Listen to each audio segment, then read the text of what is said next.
জাতীয় শিক্ষানীতির বাস্তবায়নে বিশ্ব বাংলা কনভেনশন সেন্টারের রাজ্য স্তরের কর্মশালা। মূলত জাতীয় শিক্ষানীতি রাজ্যে চালু করতে এই উদ্যোগ। আমরা এনসিইআরটির সঙ্গে মৌ স্বাক্ষর করব। এনসিইআরটি আমাদের গাইড করবে। শিক্ষক শিক্ষিকাদের দিয়ে বিভিন্ন ওরিয়েন্টেশন প্রোগ্রাম করানো হবে, জানালেন স্কুল শিক্ষামন্ত্রী দীপক বর্মন।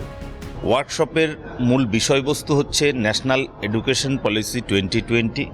সেটা আমরা সম্পূর্ণরূপে ইমপ্লিমেন্ট করব। সেই ইমপ্লিমেন্টেশনের ক্ষেত্রে আমরা কিছুটা পিছিয়ে আছি, যার জন্য দ্রুততার সঙ্গে আমাদের এগুলো সম্পূর্ণ করতে হচ্ছে। এবং সেই সঙ্গে সঙ্গে আমরা এনসিইআরটির সঙ্গে একটা মৌ স্বাক্ষর করতে যাচ্ছি।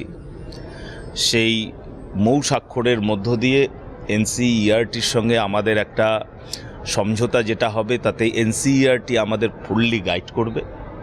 এছাড়া এনসিএফ যেটা আছে, ন্যাশনাল কারিকুলার ফ্রেমওয়ার্ক যেটা আছে, তার মধ্যে আমাদের যে টেক্সট বুকগুলো তৈরি হবে আগামী 2028 থেকে যেটা লাগু হবে, তার জন্য আমরা এনসিইআরটির কাছ থেকে সহযোগিতা পাব।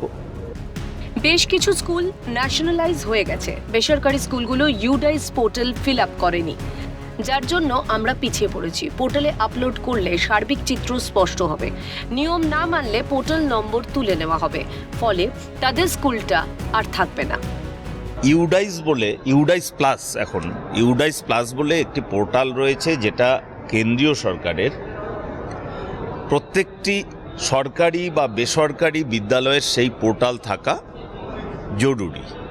সেই পোর্টালে কিছু তথ্য দিতে হয়, যার মধ্যে হলো আমার শিক্ষক সংখ্যা কত, আমার ছাত্র সংখ্যা কত, আমার এখানে বিল্ডিং কী অবস্থায় আছে ইত্যাদি বিভিন্ন ধরনের তথ্য দিতে হয়।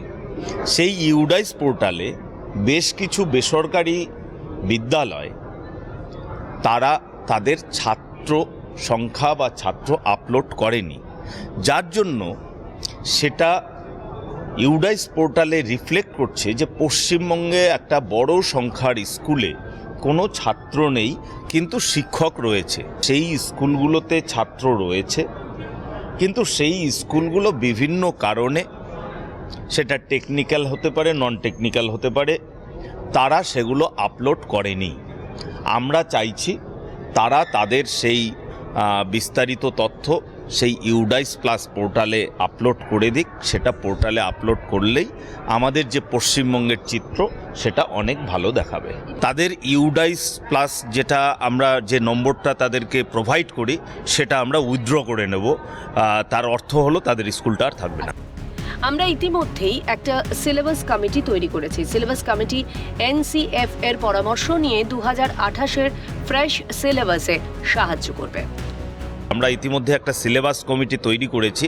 সেই সিলেবাস কমিটি এনসিএফ এর পরামর্শ নিয়ে তারা 2028-এর যে আমাদের ফ্রেশ সিলেবাসটা হবে তাতে সেটা রিফ্লেক্ট। পাশাপাশি শিক্ষিকাদের হেনস্থার অভিযোগে কড়া হাতে তা দমন করার নিদান দিলেন মন্ত্রী। শিক্ষক শিক্ষিকাদের মধ্যে পাক বিতণ্ডায় প্রয়োজনীয় পদক্ষেপ গ্রহণের কথা বললেন মন্ত্রী। কোন এক দিদিমণি তিনি অভিযোগ করে বসলেন, তার উপরে বিভিন্ন ধরনের হ্যারাসমেন্ট হচ্ছে।